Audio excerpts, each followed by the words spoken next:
Halo, bertemu kembali di dalam channel Breakout Talk for Solution. Yes, dan hari ini kita akan banyak sekali membahas mengenai bisnis yang sekarang ini sedang tren, khususnya di kalangan anak muda, yaitu menganalisa atau merancang keuangannya. Dan tentu saja di dalam breakout ini kita akan membahas banyak sekali solusi-solusi yang perlu kita cermati. Kepada Anda para pelaku bisnis, yuk yang anak muda sekarang dengerin baik-baik. Karena pembicara kita ini luar biasa. Dan ingat, acara breakout ini disponsori oleh CNI.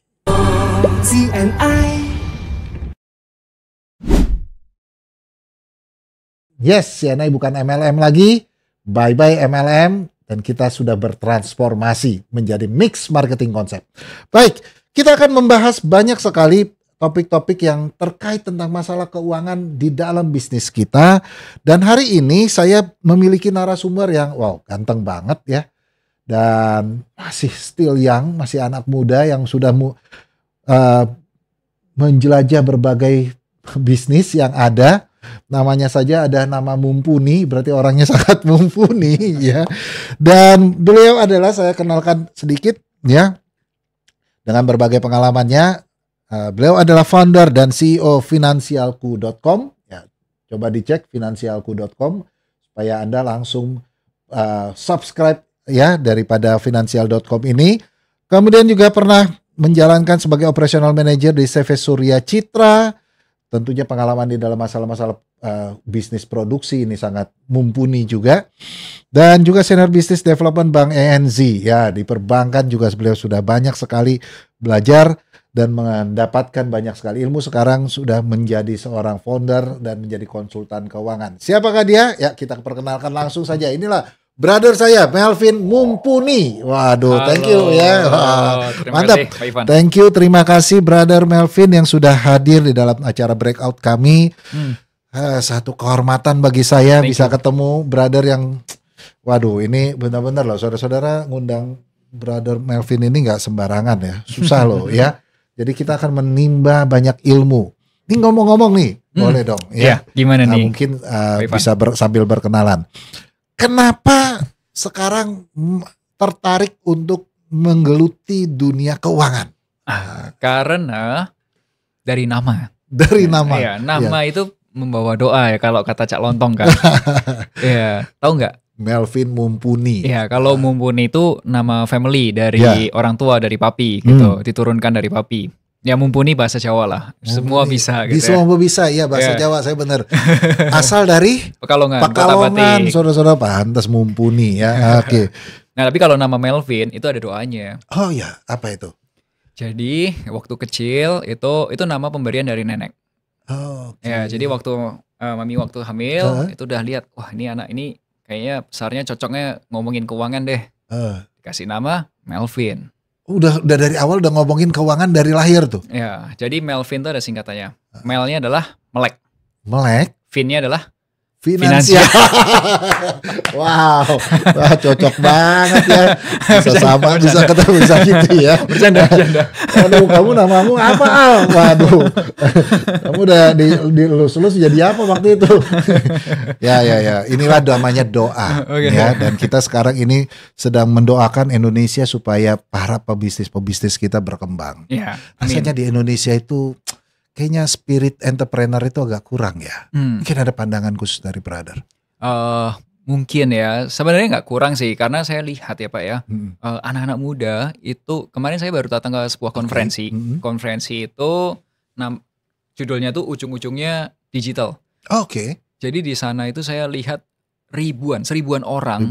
Itu sudah duduk di sana pagi-pagi. Pengen tahu gimana caranya berbisnis menjadi affiliate di tempatnya Shopee, affiliate di TikTok, ada berbisnis produk-produk digital.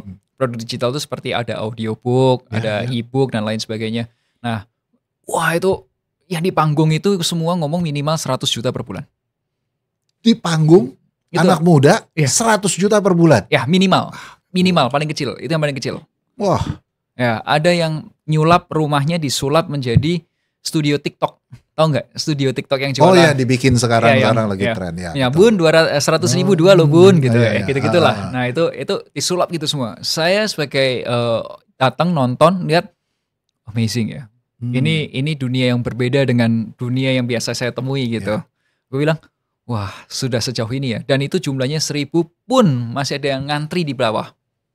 Yang mau dengerin, mau nonton itu 1.000. Itu hari Sabtu, minggunya kalau nggak salah Maroon 5. Oh iya kan? Iya Jadi makanya, luar biasa ya, luar biasa. Jadi saya melihat kayak sebenarnya tuh mungkin pebisnisnya bukan bisnis yang zaman dulu lagi. Mungkin bisnisnya adalah bisnis yang zaman sekarang ini, yang zamannya anak-anak di generasi Gen Y atau yang kelahiran tahun 1988 sampai 1996-an sama yang generasi Z. Jadi mereka sudah mulai berusaha punya usaha sendiri, tapi memang bukan yang bisnis-bisnis yang zaman dulu lah, beda gitu. Nah, kalau boleh tahu nih ya, mungkin membuka daripada teman-teman, karena kita bicara juga untuk konteksnya para pebisnis anak muda. Yang brother nonton saksikan itu umumnya anak muda sekarang itu tertarik model bisnis yang bagaimana? Oke, jadi gini, kalau mereka itu lebih gampang menjual atau mengkomunikasikan produk-produk yang mereka pakai. Yang mereka pakai dulu. Ya, jadi contoh waktu itu saya nggak sebut namanya, tapi saya ceritain aja. Ada ibu-ibu muslimah yang jualan mukenanya. Mukena, baju hijab dan sebagainya. Ada yang jualan mukenanya itu lewat di social media, di TikTok atau di Shopee Live. Ya untuk mukena perempuan ada. Kalau dia punya mukena khusus akun yang berbeda ya. Dia punya mukena untuk anak-anak. Kalau ada yang mukenanya yang untuk dewasa tapi yang high, yang harganya rada high. Jadi akunnya macam-macam tuh. Ada juga yang jualan mainan anak-anak karena ibu ini masih punya anak yang masih kecil gitu. Itu satu. Ada juga cowok jualannya gadget. Ada mesin cuci portable. Betul. Ya, kalau ada power bank yang bisa ngecas cepet, ya gitu-gitu jualannya.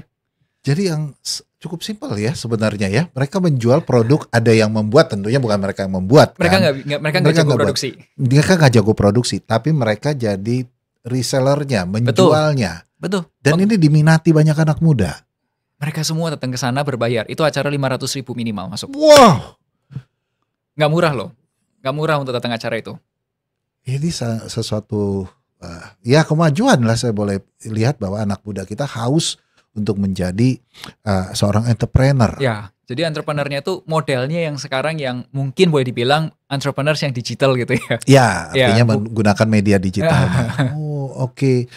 Jadi mereka menimba mencari ilmunya, peluang-peluang apa lewat dengan media digital ini. Betul. Ini kebetulan ya kawan-kawan, apalagi para teman-teman, sahabat bisnis semuanya yang sedang menggeluti atau menjalankan bisnis. Tentunya sebuah bisnis itu tidak terlepas daripada masalah ataupun juga faktor keuangan. Nah, ini kita bicara dengan yang mumpuni, ya.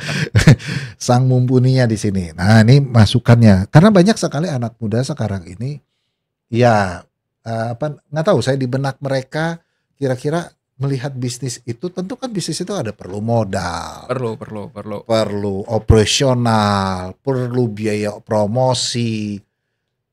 Kira-kira kalau jadi anak muda memulai bisnis, ya, untuk menjalankan bisnis, apa sih yang harus gimana membagi keuangannya ini loh? Kan pribadi, juga ada bisnis. Mungkin ada masukan dari brother. Kalau menurut saya Pak, itu tuh perlu dipisah. Jadi antara keuangan yang untuk pribadi, ya ini untuk rumah tangga lah, untuk bayar kebutuhan rumah tangga, sama keuangan yang untuk bisnis. Jadi rekeningnya itu udah jangan dijadi satu, dipisahin, dibedain.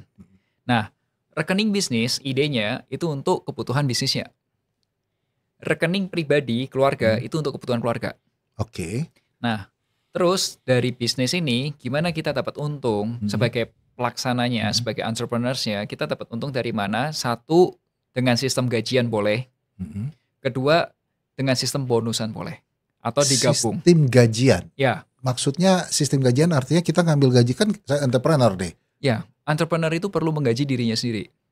Ini harus digaris bawahi nih. Ini yang dilupa nih. Dapat uang langsung dipakai soalnya. Perlu. Kenapa? Karena kita menukarkan waktu kita kan. Ya kan, kita nukerin waktu kita gitu. Kalau kita nukerin waktu kita perlu punya gaji dari situ. Nah, kenapa kok nggak ambil-ambil aja gitu? Nggak ambil-ambil aja uang dari kerjaan, bisnis, pakai buat bayar anak sekolah dan lain sebagainya gitu.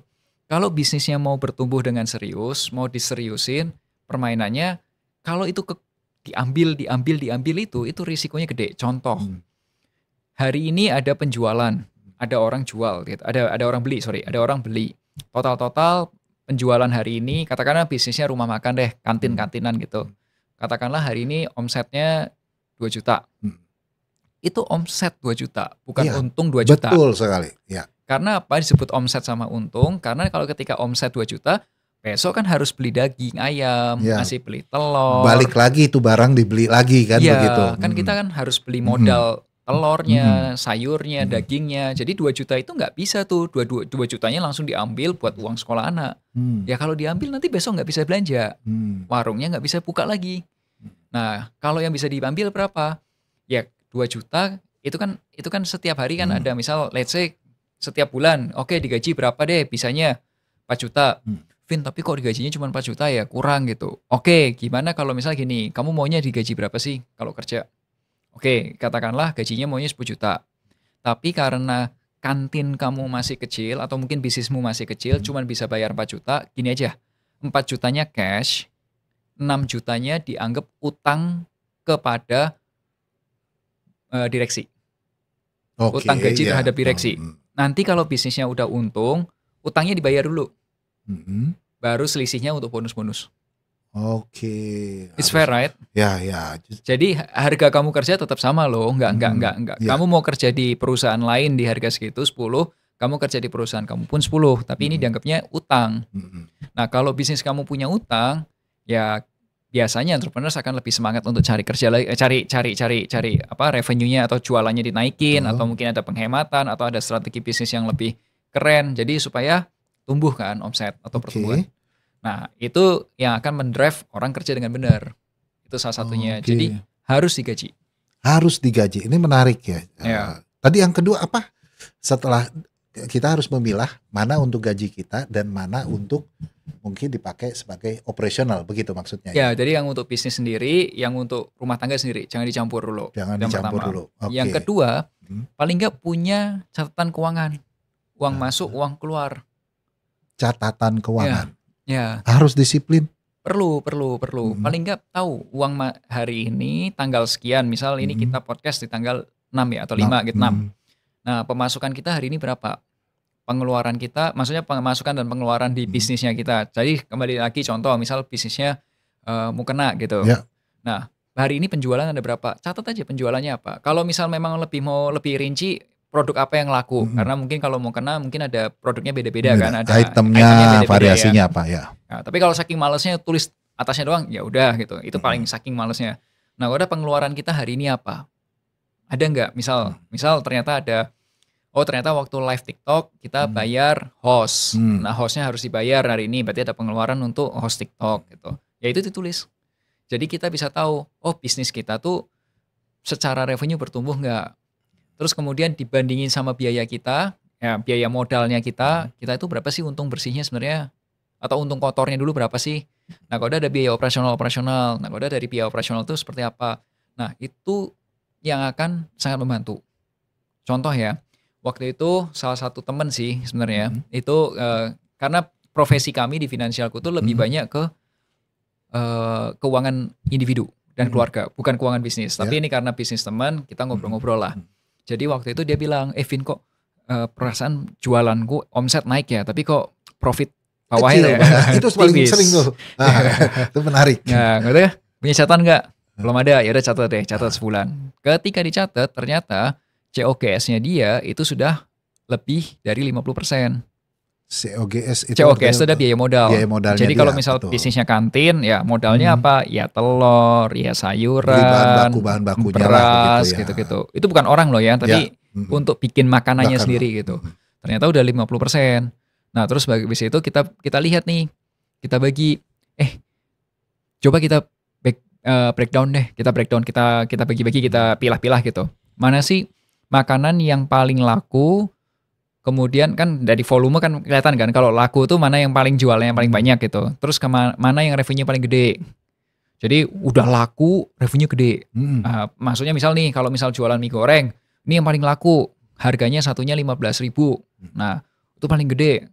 Nah, oke. Terus ada nggak yang laku tapi revenue kecil? Misal jualannya apa?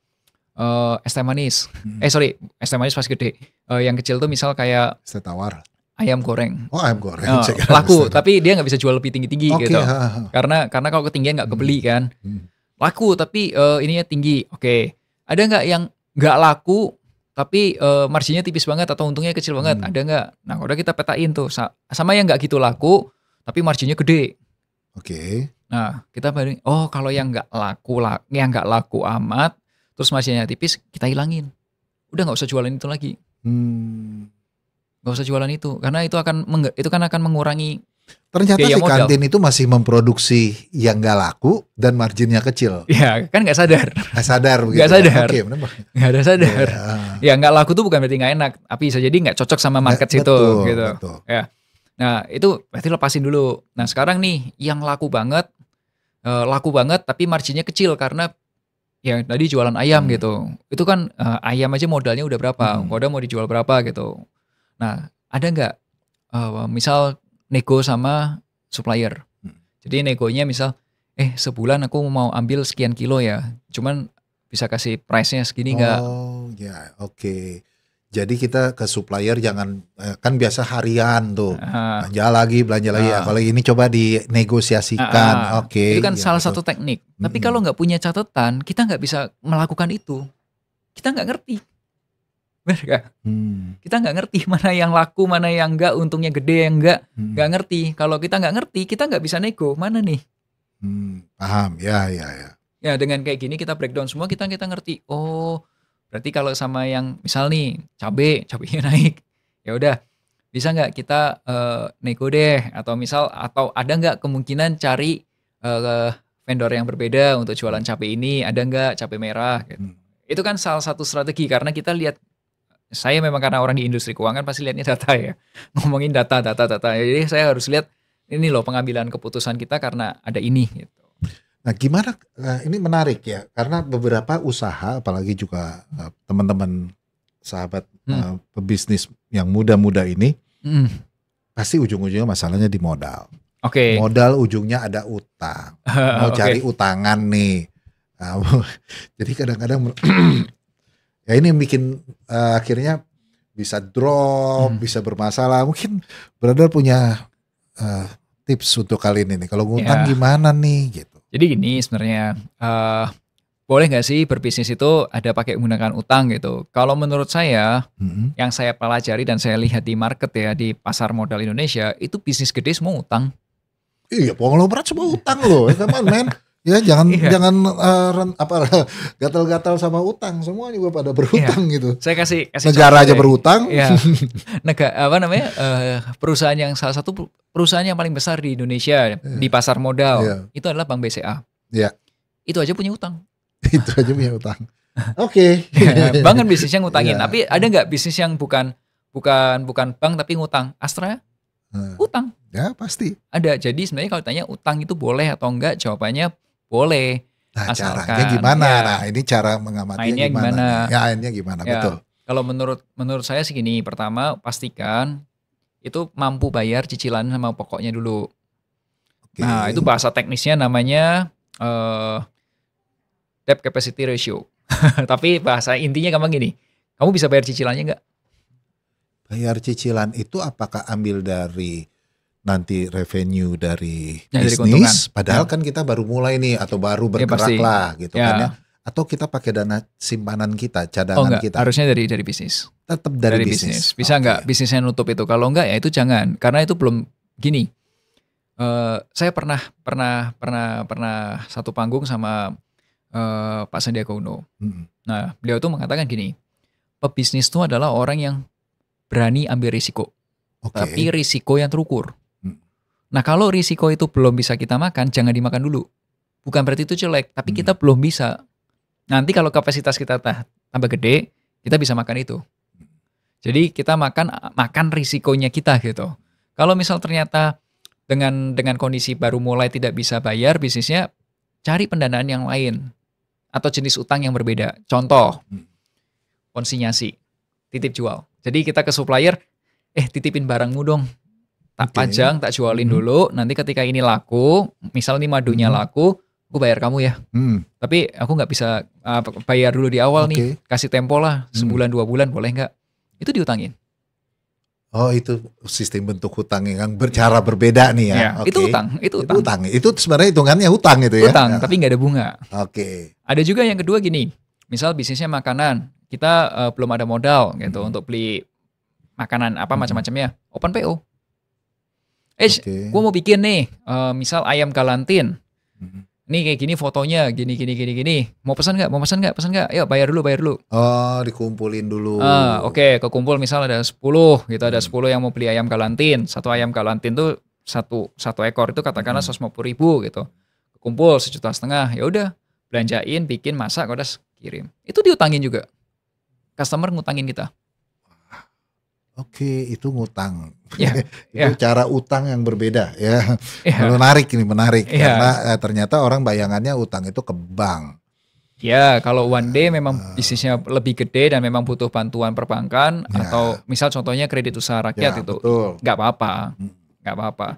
Jadi yang penting itu sebenarnya itu tuh termanage saja risikonya. Tapi kan gini, sedangkan bisnis itu apalagi baru memulai, kita punya dukungan dana ya. Kemudian bisnis itu tentunya butuh proses. Awal mungkin tidak bisa survive dulu, biasanya kan begitu kan. Orang istilahkan itu ada BEP. Jadi kan balik modal dulu dia bilang begitu. Nah ini apakah di dalam setiap perhitungan itu sudah harus masuk di dalam komponen barang yang kita jual itu ya, untuk menutup utang tersebut, atau kita pakai, kadang ada yang bilang ya udah kamu tutup dulu lah pakai udah namu begitu. Kalau yang serius ya harusnya dihitung ya. Masuk di dalam nilai penjualan produk tersebut. Dan artinya dia cuma apa kira-kira tipsnya itu, strategi supaya hutang ini tidak menjadi beban, supaya bisa terlunasi. Kan ini yang dibutuhkan sebenarnya. Ya, kalau misalnya kita ngomongnya di keuangan untuk perusahaan memang rumit ya, tapi ini kurang lebih aja. Misal nih, usahakanlah cicilan itu kurang dari 30% dari penghasilan. Terus yang kemudian usahakan kamu punya aset atau punya kekayaan itu lebih gede daripada utangmu. Aset kita harus lebih besar. Ya, itu paling enggak ya sederhananya lah, meskipun ada cara-cara yang lebih rumit ya, tapi itu sederhananya gitu. Oh, jadi kita harus punya kekuatan paling nggak 30% dari apa yang kita hasilkan. Itu sebabnya kalau misalnya teman-teman yang bekerja mempersiapkan sebuah bisnis, artinya jangan langsung ujuk-ujuk langsung putus kerja kan begitu? Jangan. Kalau menurut saya ketika seseorang mau jadi entrepreneur, yang perlu diperhatikan adalah bukan produknya dulu, tapi marketnya dulu. Marketnya siapa? Ini barang marketnya siapa? Siapa yang beli? Kenapa mereka mau beli? Mereka mampu bayar nggak? Nah itu tuh lebih penting. Karena kalau itunya benar, lain-lainnya lebih gampang. PP itu lebih gampang. Jadi kita memulai sebagai entrepreneur itu mulailah daripada kita membaca marketnya dulu. Ya betul. Jadi misal nih contoh saudara saya, dia lihat di Bandung itu ada sebuah apartemen, di situ orangnya lebih dari 1.000 orang karena ada beberapa tower, jumlah laundrynya ada katakanlah ada 8 atau 9 laundry gitu. Nah sekarang kalau dia mau bikin satu laundry lagi masih cukup nggak? Masih bisa beli nggak? Kalau misal beli harganya berapa nih laundry? Apakah yang sekilo harga 8.000, sekilo 10.000 atau sekilo 12.000? Nah terus kalau misal 8.000 dia untungnya berapa lama? 10.000 masih bisa bayar nggak orang-orang? Masih nutup nggak? Kalau 12.000 gimana? Nah kalau misal marketnya marketnya ada di sini semua nih, ngumpul di sini. Tapi memang kue segitu banyak dikeroyok udah 9 orang nih. Gue orang ke 10 gitu. Ya udah. Nah kalau kita supaya membedakan dari yang 9 sisanya apa nih? Nah kalau kita mau balik modalnya berapa lama? Itu kan dihitung. Tapi kalau marketnya udah bener, itu cari duit kayak gini. Datangnya. Tapi kalau misal ternyata marketnya dipaksakan, itu kayak gini terus. Beli terus. Jadi nggak gini nih. Terus kayak gini terus gitu. Itu banyak hal faktor ya, harus benar-benar diperhitungkan ya, tempatnya, kemudian siapa yang disasar ya. Contoh, ada satu yang aneh waktu itu. Saya nggak sebutin namanya karena ini contoh yang aneh. Tapi saya ngomong sama istri saya. Makanya istri saya baru nikah tahun lalu September. Congratulations. Thank you. Terus waktu kita makan itu kita komentarin. Saya komentarin jadi istri ngerti sekarang. Kalau mau bisnis itu ada yang bagus atau enggak tuh dia ngerti seleranya saya. Oke. Jadi gini, ada bisnis dessert, waffle, ada es. Harganya 50.000. Parkirannya cuma buat mobil, cuma untuk 2 mobil. Nah sekarang saya tanya, itu sekali makan yang paling murah aja 50.000. Kamu nggak punya parkiran, gimana bisnismu bisa maju? Terus kedua, untuk orang makan es krim waffle harga 50.000, itu orang yang nongkrong atau cuma makan cepet kada keluar? Nongkrong. Kamu nggak punya tempat untuk nongkrong. Salah. Bisnismu aja udah salah. Mau ngomong BEP, kamu mau pakai marketingmu mau pakai influencer sekuat apapun, kuat cuma beberapa bulan, tapi akan sustain nggak? Coba lihat berapa tahun, bisa tahan 5 tahun aja ya Pak Temu. Kalau memaksakan tempat di situ, karena salah. Ya kalau misal 50.000 jualnya, tapi tempatnya untuk ada tempat nongkrong, parkiran mobilnya luas. Kemudian ada jualan minuman juga kira-kira, kalau ada es krimnya yang spesial. Jalan nggak? Bisa jalan nggak? Bisa. Di Semarang, contohnya. Saya kalau ke Semarang, waktu ada tugas karena saya pembicara, sebagai trainer, saya selalu pergi ke tempat es krim namanya Lins. Parkirannya bagus, makanannya es krim doang. Saya makan es krim doang. Tapi di situ udah berapa 10 tahun lebih jalan. Harganya es krimnya mahal nggak? Mahal. Harga es krimnya nggak semurah-murah gitu, mahal. Tapi laku gitu. Nah karena itu caranya orang bisnis tuh lihat marketnya ada nggak? Kamu bener nggak? Yang kamu tembak barangmu sama marketmu tuh bener nggak? Kalau nggak akan jalan. Nah masalahnya orang-orang nggak ngerti nih. Kita dapat ilmu baru nih ya, bagus sekali. Jadi kadang-kadang kenapa bisnis kita nggak lancar, nggak jalan, ternyata infrastruktur tempatnya kita itu belum tentu sesuai, akhirnya marketnya menjadi salah. Betul. Tidak sesuai. Sederhananya gini, kalau mau jualan, bajunya jangan bajunya penjual, kamu harus memikirkan bajunya pembeli. Kamu berpikir sebagai pembelinya. Kalau kamu yang sebagai pembeli, kamu mau beli nggak? Kenapa kamu mau beli? Udah kamu rela nggak keluar uang segitu untuk itu? Nah kalau misal bajunya, kita pakai bajunya pembeli, cara berpikirnya pembeli, itu lebih mudah bisnisnya. BEP itu gampang hitungnya. Tapi itu yang paling susah menurutku, market itu. Market, yes. Mulai dari situ, marketnya dulu dipelajari. Ini kira-kira siapa yang mau beli? Kalau misalnya yang belinya adalah, tadi bicaranya 50.000, itu udah harga, ya maksudnya sudah Jakarta. Lumayan lah ya, harga Jakarta. Ya cari pembelinya tempatnya juga mendekati ke sana, betul ya? Betul. Jangan sampai yang sasarannya harganya 50.000 tapi yang pembelinya jauh-jauh di mana ya dia juga gak akan ngelihat. Betul. Yes, ini menarik sekali. Nah, sekarang setiap orang pasti pengen bisnisnya akan growth ya. Dan kemudian kalau misalnya pengen growth, kemudian tapi di satu sisi dia juga ada pengaturan keuangan yang ada utang di situ, ada operation atau harga yang meningkat di situ. Ada tips gak dari brother ya supaya nanti ujungnya kita bisa meningkatkan growth? Kan bisnis itu kan nggak langsung ujuk-ujuk, langsung. Kalau itu ya pasti kan pelan-pelan, satu-satu, grafiknya begitulah. Ya. Di sisi itu kan di belakang dapur kan banyak tuh masuk problem-problem keuangan. Mungkin ada masukan dari brother. Kalau saya sih selalu gini ya, kalau kita berpikirnya sebagai yang nakodanya, kita yang jalanin, itu menurutku jangan semuanya dikerjain sendiri. Oke. Jangan dikerjain sendiri semua, pusing lah, dibagi gitu. Nah kita sebagai yang nakodanya, kita fokus di pekerjaan yang 20%, tapi menghasilkan pertumbuhan atau revenue itu, atau omset, atau apapun itu 80%. Nah misal nih untuk tadi keuangan gitu. Kalau memang kita bukan ahlinya orang keuangan, ya udah serahkan pada orang yang ahli. Kenapa? Aduh, orang yang biasanya jagonya sales, ya kan? Jagonya di komunikasi, disuruh bikin laporan keuangan. Udah lama, nggak balance lagi. Dia juga bingung. Salahnya di mana juga nggak tahu, nggak beres-beres, ngapain gitu. Udah, kamu pakai accountant, tapi accountant-nya itu orang yang bisa menjelaskan ini artinya buat bisnismu apa. Apa yang bisa kamu efisiensikan, apa yang kamu bisa tingkatkan, apa yang bisa kamu kurangi.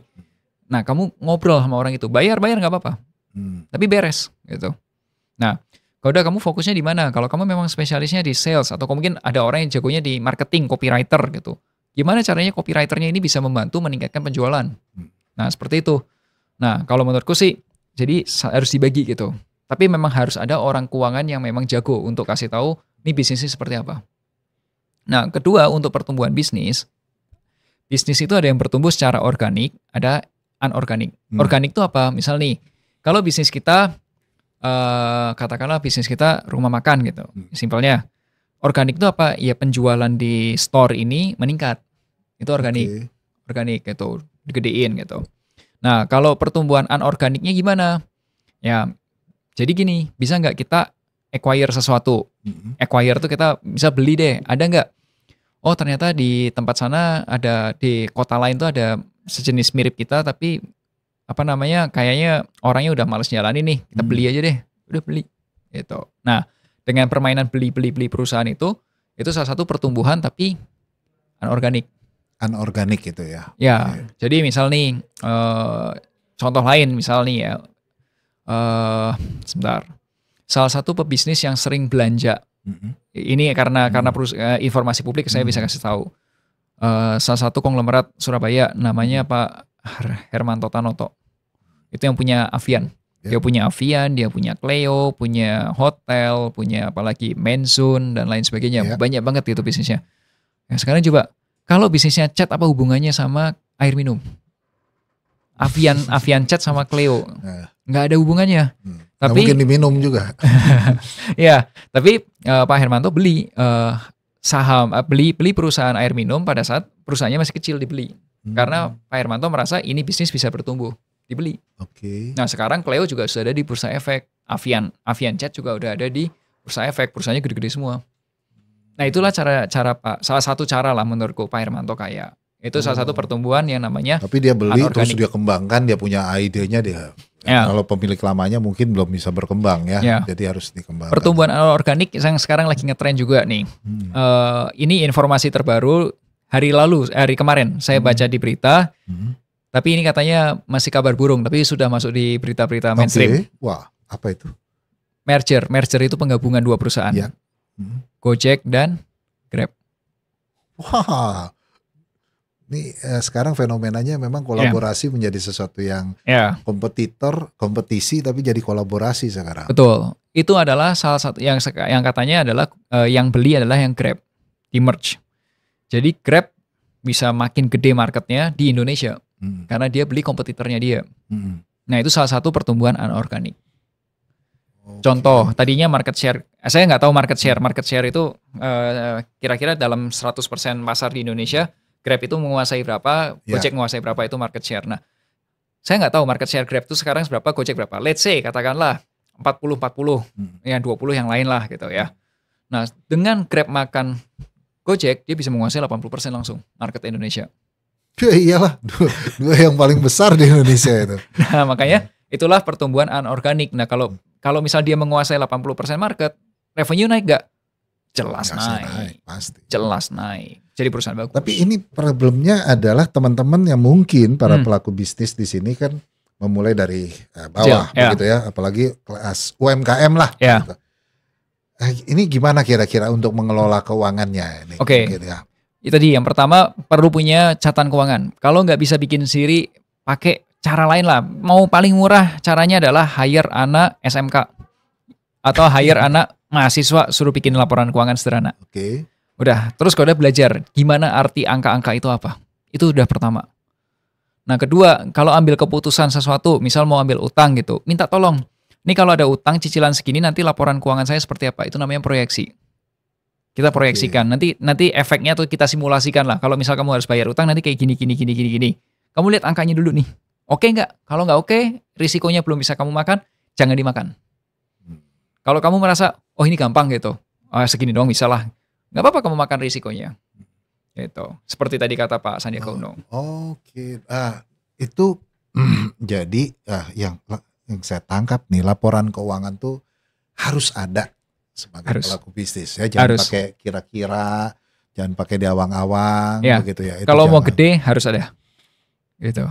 Kalau pengalaman daripada Brother Melvin ini saya coba tanya ya. Misalnya terkait tentang bisnis-bisnis retail yang mana perputarannya itu kan cepat ya. Modal jadi stok barang dijual, ntar masuk lagi, kemudian juga ada barangnya masuk lagi terus dijual lagi ya. Dan itu berputar terus, modalnya itu berputar terus. Nah itu kira-kira ada hal-hal yang perlu diantisipasi nggak di dalam membuat keuangannya bagi para UMKM supaya dia tuh bisa, UMKM tuh begini, kesulitannya saya tuh untung berapa sih sebenarnya, itu kadang-kadang banyak loh yang kecil-kecil ya. Karena nggak dihitung betul. Mungkin ada masukan dari Brother. Gini, kalau misalnya itu putaran-putaran gitu, asal sekarang kan juga ada software, ada orang juga yang ngerjain, punya dulu. Jadi supaya tahu namanya itu adalah modal untuk apa namanya istilahnya modal kerja. Ya, saya ingatnya working capital. Modal kerja. Ya, modal kerja itu perlu kita ketahuin berapa sih modal kita yang kita perluin supaya itu bisa muter terus gitu. Ya. Nah, udah dari situ juga mikir berapa sih yang harus dikejar supaya bisa ada penjualan, ada profit sekian persen gitu, atau sekian rupiah gitu. Nah, itu perlu dihitung namanya working capital. Nah, kalau misal bisnisnya masih cash terus, itu masih lumayan. Nah, yang PR kalau ada tempo, pembayaran mundur. Oke. Nah, itu lebih repot lagi karena penjualan di bulan ini bisa dibayar mungkin bulan depan. Jadi kan cash, uang masuknya kapan, berapa jumlahnya, uang keluarnya kapan, berapa jumlahnya, itu harus disesuaikan ya. Karena sekarang udah laku, jangan kepake, karena bulan depan suruh bayar. Itu lebih rumit lagi. Tapi kalau selama itu masih barangnya itu retail muter terus dan itu cash, modelnya cash basis, cash terus, itu lebih mudah menurut saya. Gitu. Yang penting ada catatan aja. Barang ini keluar kapan, ini macam-macam gitu. Bisa pakai yang sederhana Excel atau pakai software khusus lah, tapi itu gampang harusnya. Ya.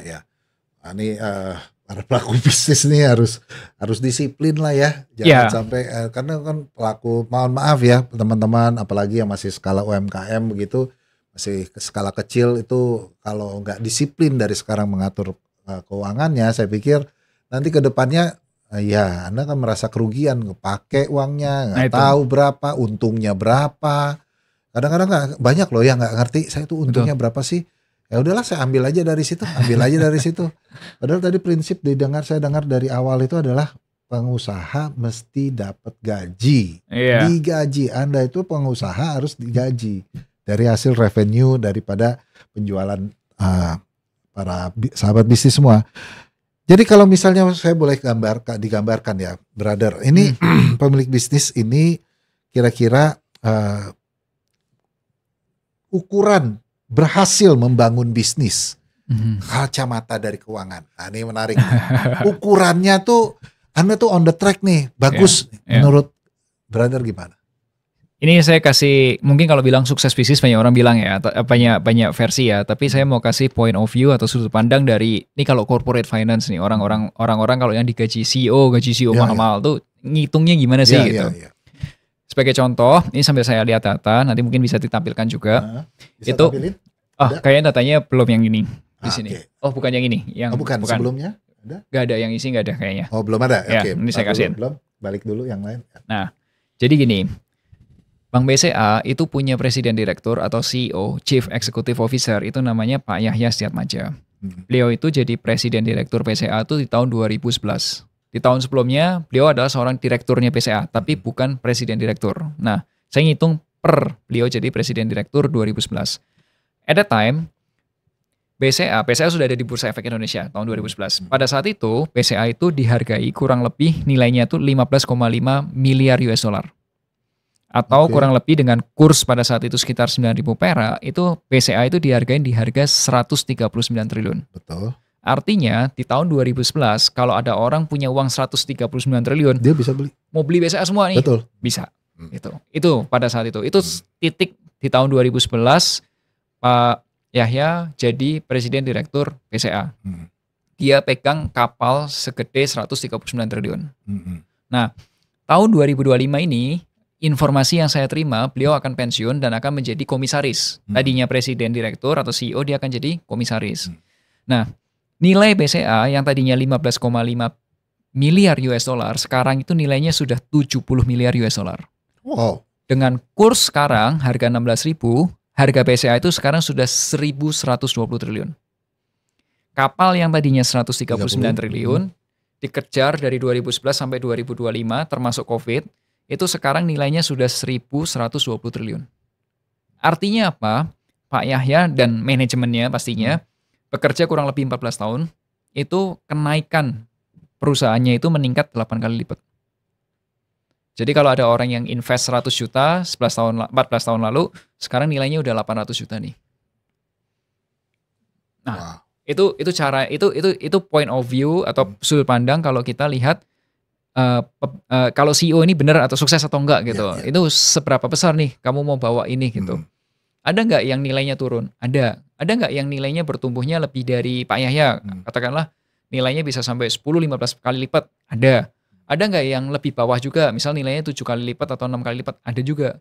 Nah, disitulah dilihat gaya kepemimpinan seorang CEO itu bisa membawa perusahaan ini kemana. Bahasa anak sekolahnya adalah ini namanya increasing the shareholder value. Meningkatkan nilai perusahaan. Jadi dalam waktu 14 tahun, Pak Yahya berhasil meningkatkan dari yang tadinya 139 triliun, sekarang menjadi 1.120 triliun. Gitu. Oke, waduh. Jadi kalau misalnya anak muda, berarti harus jangan lihat, jadi mempersiapkan ya, jangan lihat dulu terlalu jauh ya. Jadi dia mempersiapkan suatu saat usaha dan bisnisnya bisa bernilai yang berapa kali lipat yang dia miliki sekarang. Berapa kali lipat dari nilai sekarang. Dan itu kalau orang beli jadi lebih mahal ya. Gojek dulu ya, masih apa sekarang ya. Sekarang udah berapa triliun? Berapa triliun, betul.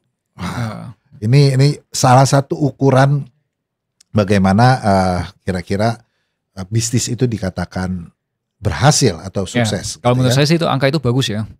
Oh iya bagus banget, saya aja terkagum-kagum itu. Wow, kalau misalnya bisa sampai seperti itu benar-benar ya dengan berbagai tantangan yang ada. Betul. Tentunya.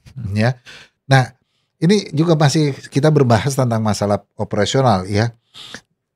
Tapi kan operasional itu kan meningkat terus biayanya, ya kan? Ini bahas keuangan, operasional meningkat terus.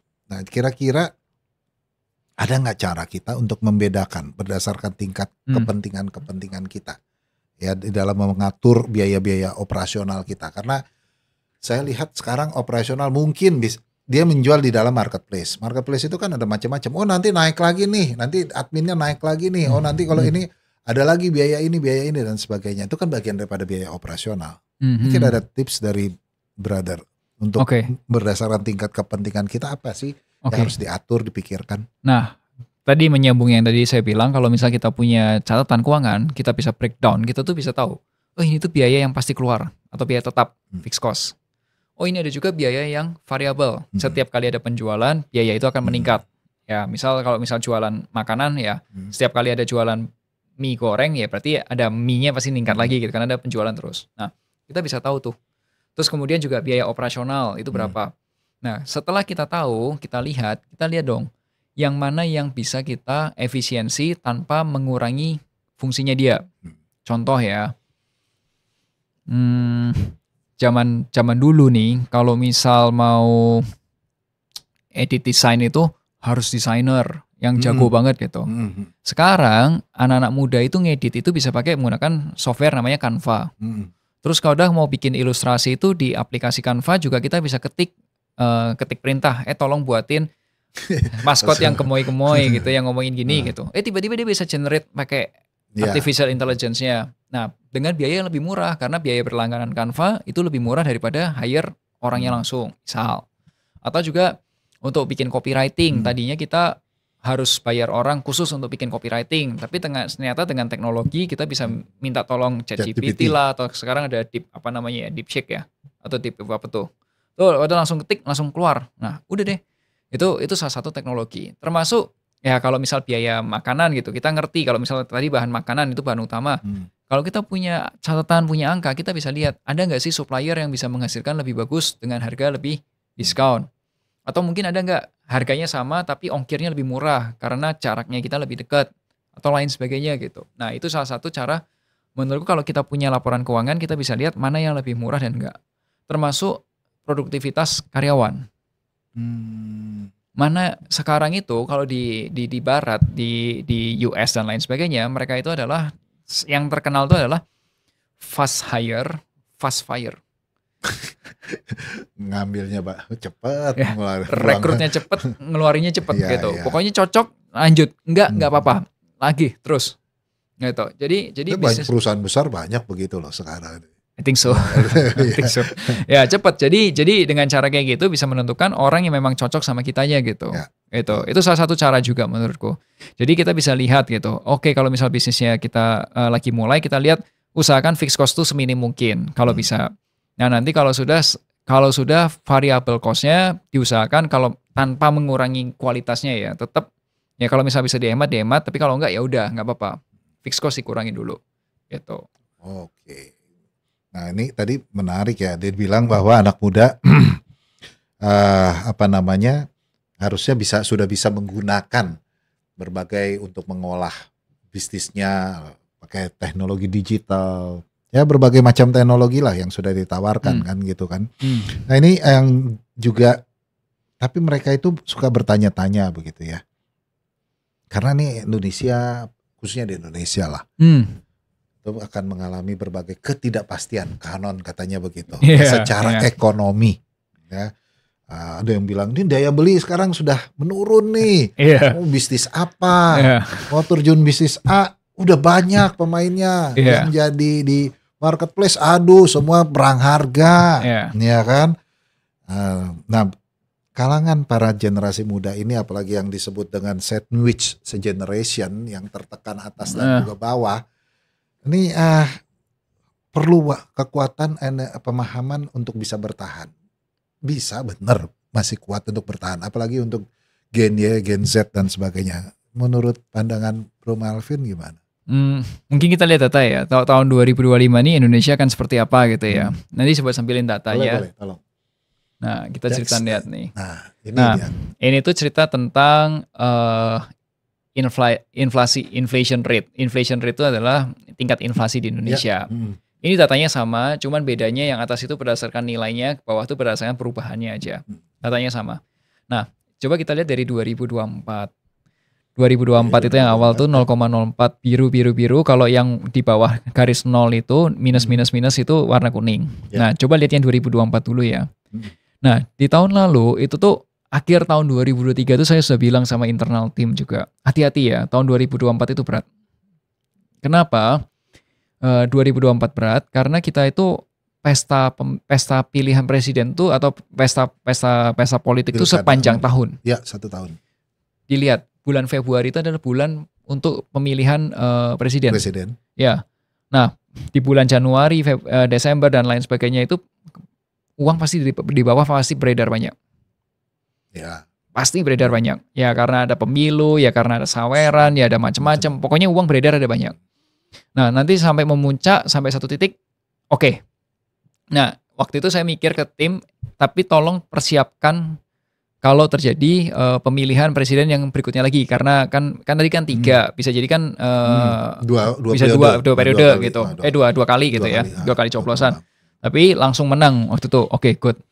Nah terus kadang mikir, aku lihat data juga kan, ini yang pilkada ada berapa kabupaten, berapa kota, atau mungkin ada berapa provinsi, dihitung-hitung, waduh, kok ini serentak se-Indonesia Raya ya. Aku bilang setim seret. Kenapa seret?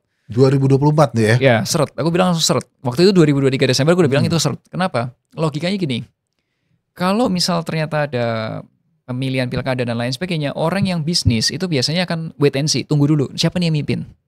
Oh, tahan dulu. Tahan, uang tahan, nggak ekspansi, tidak ekspansi kebanyakan. Diem aja, as usual aja pada umumnya aja. Nah, terus kemudian ternyata bener. Habis pemilihan presiden semua uang masih ketahan, cash tuh ready, baru dikelontorin itu deket-deket pilihan pilkadanya. Keluar cepet. Nah, itu saweran dan ada jalan terus tuh. Mulai Oktober dong. Iya. Itu udah mulai tuh. Nah, sayangnya di tengah-tengah itu sampai 1, 2, 3 itu warna kuning. Artinya inflasi kita minus. Itu sebenarnya bukan Indonesia, harusnya inflasi. Inflasi itu harga naik. Betul. Ini malah harganya turun. Turun karena apa? Daya belinya nggak ada yang beli. Jadi mau nggak mau ya didiskon aja. Diskon terus ya, diturunin terus. Ya.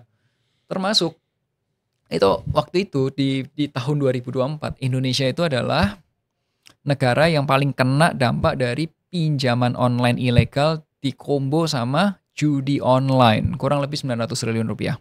Wow. Saya kasih gambaran 900 triliun itu seperti apa. 2024 itu kan masih zamannya Pak Jokowi ya. Pak Jokowi itu kerja selama setahun, itu budgetnya itu kurang lebih 3.300 sampai 3.400 triliun. Pak Jokowi beserta jajarannya itu kerja APBN itu segitu belanjanya.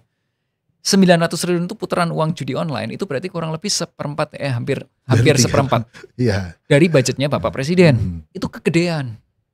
Makanya kalau saya boleh di kesempatan ini ngobrol juga, kalau mungkin ada yang dengar, tolong dong, kalau bisa turunin gitu. Jangan sampai 900 triliun, itu mengganggu. Karena yang paling bawah, piramida penduduk yang paling bawah, itu kehajar banget di judi online. Padahal mereka pelakunya bisa jadi. Yang paling bawah nih, yang paling bawah ya. Itu yang berat gitu. Kalau yang tengah-tengah mungkin dia nunda pengeluaran untuk ekspansi bisnis gitu. Makanya ketika itu dihajar terus minus terus. Banyak banget kejadian di situ. Makanya aku bilang 2024 itu berat, tough. Dan teman-teman di industri banking juga mengatakan 2024 itu tough. Nah, Vin, kalau di 2025 tiba-tiba turun dalam banget tuh, serut gitu. Apakah artinya 2025 gelap gitu? Enggak. Jadi saya juga mempelajari kemarin, saya kaget. Kok daya belinya udah mulai biru di tempatnya Desember, tapi kok ini malah turunnya dalam gitu. Ya. Ternyata ini tuh ada satu kebijakan pemerintah itu ngurangi biaya listrik diskon 50% tuh loh. Oke. Nah, itu ternyata impact terhadap inflasi tinggi banget. Membuat harga naik. Apa? Turun. Okay. Jadi makanya deflasi, minusnya gede. Ini deflasi bukan karena daya belinya yang habis-habisan, bukan. Kalau faktor biaya-biaya yang dikendalikan oleh pemerintah itu dikeluarin, itu normal naiknya. Masih seperti kayak 2024 di awal. 2024 awal. Masih normal. Cuman tapi kalau misalnya ini dengan mulai Januari turun karena dampak daripada penurunan tarif listrik. Intervensi. Itu berdasarkan rilisnya Bank Indonesia kemarin. Itu baik atau maksudnya baik kah kondisi ini? Sebenarnya kalau ditanya baik atau enggak, saya belum bisa menjawab baik atau enggaknya. Tapi itu adalah salah satu Ya Pak Presiden mungkin mikir, oke nih kayaknya biaya daya beli rendah, makanya kita diskon dulu supaya mereka bisa pakai uangnya untuk kerja atau untuk ngerjain apa gitu. Ya. Ya makanya ini mungkin stimulus lah, salah satu bentuk stimulus. Buat orang untuk menggunakan uangnya ya masih ada, berarti kan masih pengeluaran masih lebih ditekan gitu ya, bukan ditekan gitu. Coba lihat satu lagi ya, habis ini yang satu lagi grafiknya. Nah ini nih. Ini saya bandingin sama core inflation rate. Jadi yang tadi biaya-biaya tadi itu dikeluarin dulu gitu. Nah, lihat ya, kalau yang abu-abu itu di inflasinya, yang semua inflasi, semua barang dimasukin di situ, tapi kalau core itu untuk pangan masih naik. Jadi sebenarnya yang tadi yang saya bilang, jadi sebenarnya kalau nggak ada biaya-biaya yang dikurang-kurangi oleh pemerintah itu, nggak ada subsidi-subsidi yang dijalankan itu sebenarnya inflasi masih naik. Daya beli sudah mulai naik. Kok lucu ya? Kalau tidak dikurangi, sebenarnya ada kemungkinan dia sebenarnya naik. Daya beli akan naik. Enggak, kondisinya udah naik sebenarnya. Sebenarnya sekarang sudah naik. Udah naik. Jadi angkanya, kalau dibilang 2025, gimana Vin? Menurut saya lebih optimis 2025 itu waktunya panen. Oke, berarti ini akan daya beli, walaupun disebutkan katanya daya beli menurun, sebenarnya pelan-pelan akan naik. 2024 turunnya. 2024 turunnya. Ya. Asalkan 2025 tadi Pak Presiden tolong bantuannya supaya judi online itu dikurangin gitu. Diberantas lah paling tidak ya habis. Ya, jangan sampai 900 triliun lah. 900 triliun itu kegedean. Oh, ini judi online di Indonesia bisa sampai sebegitu gede ya. Saya baru tahu. Kegedean, 900 triliun kegedean. Jadi kalau segitu itu kan gedean. bukan uang untuk dikonsumsi, bukan. Uangnya keluar dari Indonesia kan. Keluar dari Indonesia malah kan. Aduh. Ya, makanya 900 triliun nih. Ya, dan itu tuh bukan berarti gini ya.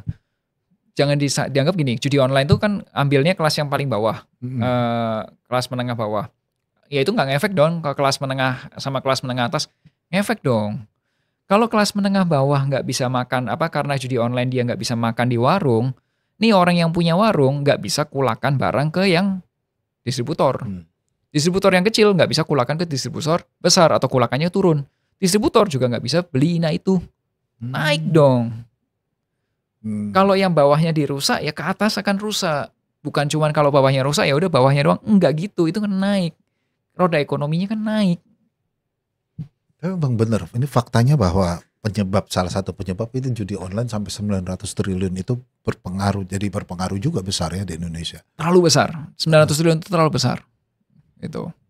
Kalau judi hilang sama sekali, faktanya dari zaman dulu ya togel ada gitu. Dari zaman dulu gitu. Udah karakter atau pola pikir manusia lah ya paling tidak. Faktanya ada gitu. Jadi kalau dibilang sampai nol banget, saya rasa sih ya faktanya dari dulu ada. Ada lah, tapi gitu. Dikurangi. Tapi gitu. 900 triliun itu kegedean gitu. Ya 900 triliun itu wow, bukan gimana ya saya mau ngomongnya ya. Itu kalau misalnya mau dibeliin bahan pangan berapa besar itu. Dan itu berdampak semuanya. Berapa warung, berapa tempat makan, semua kan berdampak. Dan itu malah bisa dipakai untuk program-program prioritas kan, makan bergizi gratis dan lain sebagainya. Itu lebih bagus. Kenapa? Karena uang itu akan masuk ke bawah-bawah, muter di bawah. Nah kalau uang muter di bawah, ekonomi bergerak lagi, lebih sehat. Jadi orang ada pegang uang lah, ya. Ada bantuan, ada pegang uang. Artinya 2025 optimis sekali ini akan ada peningkatan, daya beli akan juga mulai meningkat karena orang sudah mulai keep uang, cuma dibelanjakan untuk apa ini yang mungkin jadi pertanyaan juga. Betul. Ya. Dan iklim bisnis di Indonesia harusnya sudah mulai balik lagi karena kalau boleh dilihat berikutnya, itu tuh gini, Bank Indonesia itu sudah menurunkan suku bunga acuannya dia. Jadi yang tadinya kalau kita minjem itu suku bunganya itu sudah di 6,1 lebih, sekarang itu sudah di 5, kepalanya. Artinya apa? Kalau pinjam ke bank itu sekarang harusnya udah mulai turun tuh biaya bunganya. Biaya bunganya. Ya. Ukur kan masih di 6% ya? Ya masih 6% karena kan ada untung. Modalnya aja di 5, berapa. Berarti kan pasti ada untung gitu. Ya tapi itu sudah mulai turun. Nah tadinya kan naiknya angkanya terus-terusan naik. Nah ini apakah akan turun terus? Analisis saya itu tuh Bank Indonesia agak tertahan karena Amerika ini kan dengan adanya Trump itu sekarang membatasi impor kan. Nah kemudian kalau mau masuk ke Amerika harus ada tarif tertentu lebih mahal gitu. Udah itu menyebabkan agak kebijakannya mereka, bank sentralnya mereka juga ada kebijakan apa. Ini akan menahan. Tapi Bank Indonesia maunya itu turun terus. Supaya apa? Orang kalau pinjam ke bank lebih murah, bisnis bisa jalan. Bisnis bisa jalan, orang banyak yang kerja. Orang banyak yang kerja, artinya ekonomi berputar. Gitu. Indonesia butuh ekonomi berputar lebih cepat karena ya Bapak Presiden kan pengennya pertumbuhan ekonomi 8%, bukan 5%. Ya. Jadi artinya ya orang harus banyak yang kerja. Gitu. Jadi PR-nya pemerintah saat ini bagaimana ini supaya mulai menurun. Ya. Salah satunya. Tantangan apa yang cukup berat di Indonesia menurut Bro Melvin untuk bisa membuat iklim bisnis sehingga terus berkembang gitu? Regulasi satu pasti. Itu penting. Regulasi. Itu regulasi. Terus kalau ada biaya kalau pinjam gitu, itu juga perlu. Ketiga SDM manusianya, orangnya. Jadi gini, Indonesia agak lucu. Ada orang yang ngomong gini, wih cari kerja susah gini gitu. Tapi ada juga pebisnis yang bilang, wih cari orang juga susah nih. Iya. Itu dirasakan loh. Bener gak? Merasakan. Bener gak? Pebisnis ngomong, gue cari orang susah nih. Tapi yang bawah juga ngomong gini, yang cari kerjaan, gue cari kerja susah nih gitu. Lah terus gimana yang bener nih? Jadi ini kalau yang ngomong cari kerja susah, bisa jadi orang ini nggak ngerti ekonomi. Karena yang namanya cari kerja itu ada supply, ada yang butuh, ada permintaan, demand. Nah, yang nyari kerja berarti kan butuh kerja, demand-nya. Nah, sekarang lihat dong. Orang-orang itu lagi butuhnya apa? Misal gini, biar gampang ya, saya kasih analogi. Orang-orang pengennya nasi goreng. Terus kamu paksain, mie goreng. Ya nggak mau. Nah, bisnis misal nih, mungkin tempat Bapak butuhnya adalah orang-orang yang jago jualan. Bukan admin lagi, adminnya udah cukup. Tapi dia, gue bisanya admin. Ya gue gak butuh admin, gue butuhnya sales. Kalau bisa salesnya yang jago, yang bisa bantuin jualan. Gue bisa kasih bonus lebih gede daripada yang pada umumnya. Gak bisa, gue bisanya admin. Ya gak akan dapat. Bener ya? Ya itu kayak anjing yang ngejar buntutnya, bolak-balik gak ketemu-ketemu. Nah kalau zaman dulu, mungkin hal itu jadi make sense. Zaman sekarang, nggak ngerti jualan, gimana caranya bisa ngerti? YouTube, Instagram, TikTok, yang ngajarin jualan banyak. PDF banyak. Artikel, sales banyak. Udah. Mudah, gratis lagi. Ya, tapi kelihatannya apa? Joget-joget, orang kesurupan. Ya, coba lihat deh. Orang Indonesia itu tiga channel yang paling gede nih, yang paling rame. Satu, live game live gitu, streaming itu rame. Kedua, orang kesurupan malam-malam. Di syuting lagi. Live kesurupan gitu, live ada bola api dan lain sebagainya gitu. Itu sekali live, teman-teman kalau belum pernah lihat live-nya, live-nya berapa orang yang nonton. Itu banyak banget. Nah, yang ketiga, joget satbor gitu. Coba Bapak bayangin. Tadinya orang kerja bener di kantor. Ada joget satu kampung. Iya, itu lebih cepat duitnya. Iya itu, saya juga bingung itu. Itu lebih cepat duitnya, iya. Makanya suruh sawer, ada aja orang. Nah, makanya itu supply and demand sebenarnya. Kembali permintaan dan penawaran. Jadi gini, teman-teman khususnya buat yang mungkin masih berpikir kayak cari kerja itu sulit gitu. Coba dilihat kebutuhannya si yang butuh kerja itu apa sekarang. Nah, kalau kamu sendiri punya keahlian itu enggak, punya skillnya enggak. Kalau belum punya keahliannya, coba cari cara tambah skillnya, keahliannya. Supaya apa? Supaya bisa kepake di dunia kerja. Tapi gini ya, apalagi anak muda. Kita bicara anak muda, teman-teman semuanya, para sahabat Gen Z lah begitu ya. Ini kan banyak yang apa istilahnya ya, FOMO kah, yang ikut-ikutan. Oh dia bisa begini, saya juga bisa ini. Ada yang flexing bahkan ya.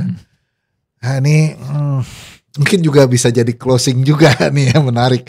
Apa sih masukan ataupun juga pesan dari Brother Melvin ya ketika membangun usaha, membangun bisnis, khususnya para anak muda. Ya, untuk saya juga miris sebenarnya melihat SDM kita ini ya. Di luar sana orang baca buku itu, literasi itu kuat sekali. Di Indonesia ini kurang. Ya, tapi mungkin ada pesan-pesan khusus lah di dalam breakout ini. Oke, ada 3 hal nih yang saya mau sampaikan sebagai closing statement juga ya. Yang pertama, saya itu selalu bilang ke internal saya, tim internal saya, jangan pernah jadi BlackBerry. Jangan pernah jadi BlackBerry. Handphone BlackBerry maksudnya yang zaman dulu itu sudah tiada kan sekarang ini. Ya, saya ceritain gini. Saya lulus kuliah S2 itu tahun 2013. At that time saya masih pakai BlackBerry dan Android awal-awal gitu. Nah, sekarang tahun 2025, kalau saya masih menggunakan BlackBerry yang sama, masih bisa hidup nggak? Ya udah nggak bisa, nggak ada. Nggak ada kan? Ya, nggak ada kan? Ya, teknologinya aja udah ganti. Kalau orangnya nggak upgrade, berarti kan sama teknologinya sama seperti yang situ. Jadi waktu saya lulus kuliah, teknologinya itu saya nggak upgrade sampai sekarang, ya saya kan masih seperti itu. Handphonemu aja udah ganti, orangnya masih sama. ya kapan kamu bisa maju? Ya kalau kamu terakhir belajar itu waktu kuliah, sekarang udah nggak kepake itu ilmu, udah upgrade gitu. Jadi jangan pernah berhenti belajar.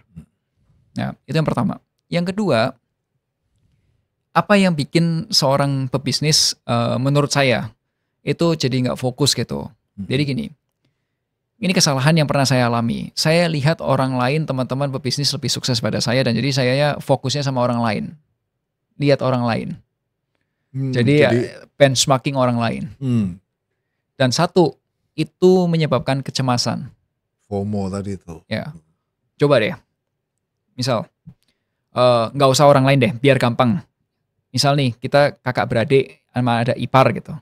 Kalau kita lihat adik kita atau kakak kita lebih kaya, lebih bisa beli itu, atau ipar kita bisa sukses, jadi merasa tersaingi nggak? Ya, betul. Tersaingi kan? Kalau orang tersaingi, damai nggak? Nggak. Tidur enak nggak? Nggak. Tidur aja nggak enak, makan enak nggak? Ya, bawaannya kesel. Negatif lah pokoknya. Iya, tidur nggak enak, makan nggak enak. Gimana lu bisa fokus kerja? Yang menyebabkan itu apa? Pikiranmu. Karena kamu merasa kamu lawan dia. Oke, karena kita selalu ada pembandingnya. Iya. Ya. Dan itu mempengaruhi dalam bisnis. Iya, saya paham sekali. Sekarang kalau misal pikiran itu kita hilang, kamu bandingin kamu sama kamu yang kemarin sama kamu yang hari ini. Melvin kemarin tanggal masyarakat katakanlah tanggal 3 dan sekarang tanggal 6, kita bandingin. Lebih baik nggak? Wah, lebih enak kan? Fokus kan? Pokoknya aku harus lebih baik hari ini. Mau lebih baik apapun, cuman bisa tambah gini. Misal contoh, saya sekarang ini lagi nurunin berat badan. Nah, tadinya itu kalau di treadmill 6,5, kecepatan 6,5 tuh udah sekarang lumayan 5 menit dengan kecepatan 6,5 masih enak gitu. Nah, itu artinya aku lebih baik sekarang. VO2 max ku lebih bagus. Nah, saya lebih happy. Nggak pusing sama orang lain. Itu yang kedua. Jadi yang pertama, jangan jadi BlackBerry, fokus upgrade. Terus. Kedua, lawanmu tuh bukan orang lain, lawanmu tuh kamu yang kemarin. Gitu.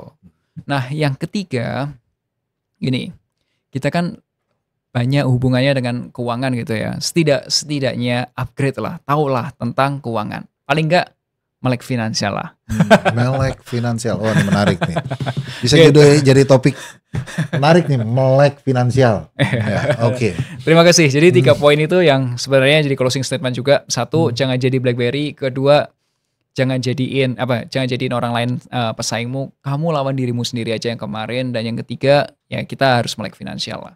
Ya, yes, melek finansial ya. Oke, sahabat bisnis semuanya, ini menarik sekali, daging semua loh. Semua kita dapatkan nih dari Brother Melvin ini. Wah, thank you banget. Thank you. Ya, thank benar-benar. Thank you. Hari ini di dalam podcast Breakout ini sebenarnya saya menangkap sekali bahwa memang sekecil apapun bisnis yang kita lakukan, disipliner dalam masalah keuangan itu paling penting ya. Harus hati-hati. Kadang-kadang jangan sampai merasa bahwa saya masih kecil-kecilan, tapi mulai dicatat. Dari tadi saya dengar dicatat, disiplin ya, kalau perlu pakai program dan belajar. Ya. Ini yang banyak sekali belajar dan pengennya sama dengan seperti yang lain. Yang si ini pokoknya lebih bagus, saya kok enggak, kenapa saya enggak? Wah, udah fokus aja dulu dengan diri Anda sendiri. Menarik sekali di akhir daripada podcast kita, perbincangan ini. Saya berterima kasih sekali dan CNI sangat terima kasih atas kehadiran daripada Brother Melvin Mumpuni. Teman-teman semuanya, jangan lupa ya follow Instagramnya Brother Melvin di sini, Kak Melvin @Melvin_Mumpuni sama @financialco_com. Pelan-pelan Kak.